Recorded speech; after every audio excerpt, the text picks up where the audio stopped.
Well, good morning. So what we're going to talk about today is a little bit about the sourdough starter you've now got, how to keep it happy, and what's going to happen to it over the next few weeks or months or even years, and how to get it ready every time that you want to bake.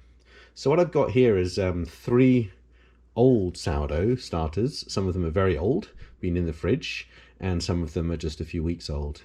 Now, once you've made up your starter and it lives with you in your house, with your family, in your fridge, it becomes called a mother, because from that mother you're going to take a small amount out and turn it into a build for a sourdough. So the starter really is what someone gives you, or where you start. The mother is pretty much what you have in your fridge, ready to use every time you're going to bake. And when you're going to bake, you take a little bit of the mother, just a few tablespoons of it, and make it into a build. And that build is actually the starter that's going to make your bread. So what happens when you leave this in your fridge? Okay, when you leave it for a long time, it's going to look an awful lot like this. Now, this looks pretty nasty, but don't worry, it's actually not as bad as it looks. It's got a sort of dark liquid on because it had whole wheat flour in, and it separates out, and it's got a very strong smell of vinegar and sourdough starter smell, but it's still good to go. Don't worry about that. That's just normal. It doesn't mean it's off, doesn't mean you have to throw it out, even though it's got this brown liquid on the top, so don't be scared of that. Something that's a little bit less old, this one's probably been sitting in the fridge for about a month or so. You can see it's got a slight layer of water on it there, just a little bit yellowish in the middle there, just around here. And that means it's just beginning to separate, but actually it's just an earlier stage of the other one in going to sleep and going dormant.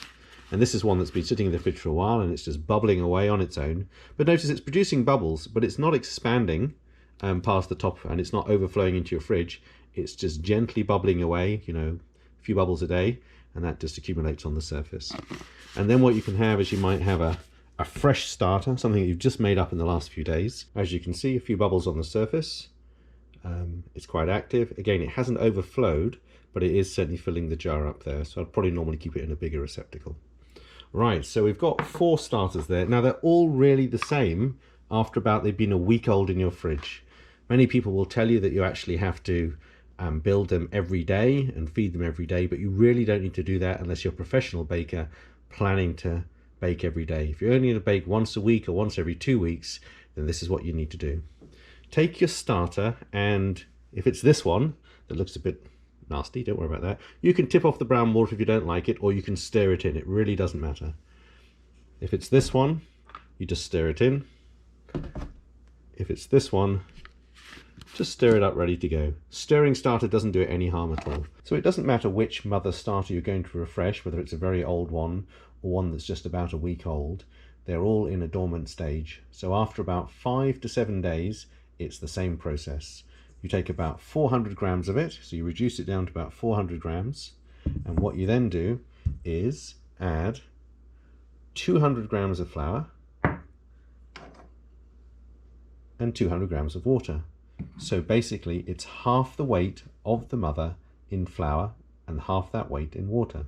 So 400 grams, you add 200 of flour and 200 of water to. And if you've got more, that's fine, but you're going to end up with a really large amount of mother in your fridge if you're not careful, which might be difficult to store unless you're planning to give it away.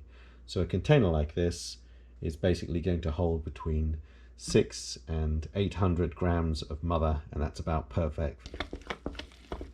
So just to summarize what we've done today, we've looked at our mothers out of the fridge. Some of them could be very, very old, 6 months or even a year old or even longer. Some of them just a few months old, and some of them more like week old, like these ones here. Any mother that's older than 5 or 7 days is not going to make good bread, and you need to refresh it before you use it to make the build for your actual sourdough.